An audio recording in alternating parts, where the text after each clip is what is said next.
Sa lungsod ng Maynila, kung saan karaniwan ang ingay ng mga jeep, ang ilaw ng mga poste at ang tambol ng ulansayero, may isang kanto na iniiwasan ng mga tricycle driver tuwing oras ng gabi.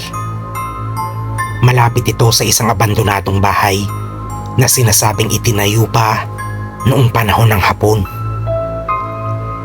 Ayon sa mga residente, may babae raw na nakatira ron. Maganda, maputi, mahaba ang buhok.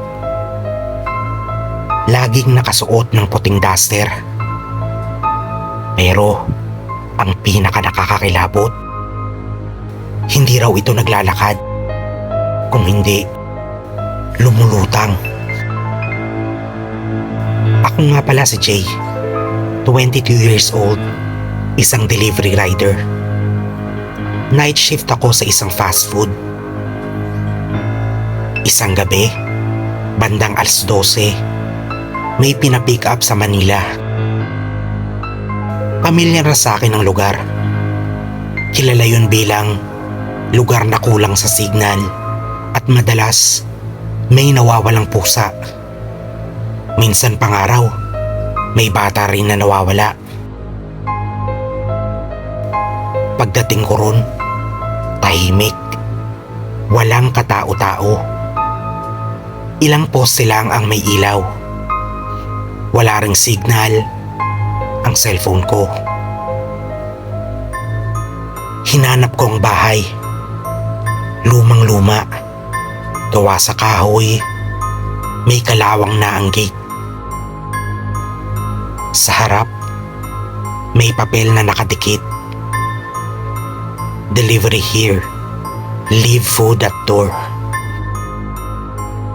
Lumapit ako para iabot ang pagkain.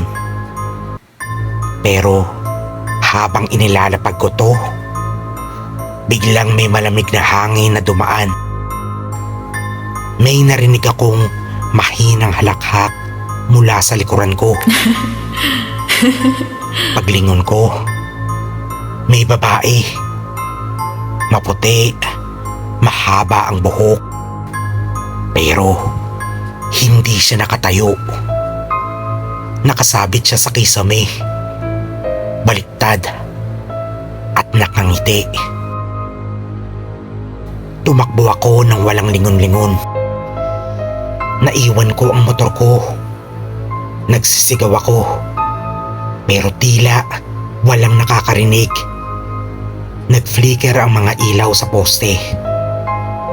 At sa rearview mirror ng helmet ko, nakita ko siya. Sumusunod. Nakalutang. Parang tumatawa. Gumagalaw siya na parang isang mapangis na hayop. May nadaanan akong 24/7 na gas station. Doon ako humingi ng tulong. Kinabukasan, bumalik kami ng mga pulis. Pero pagdating namin sa lugar, wala na ang bahay. Literal, bakanting lote na lang. Pero naroon pa ang food bag na iniwan ko. Bukas na at may bahid ng dugo sa loob. Mula noon, hindi na ako tumatanggap ng delivery mula sa lugar na yun. Pero may mga bagong rider na hindi naniniwala. Hanggang ngayon, may mga ulat pa rin ng mga nawawalang pusa sa lugar na yun.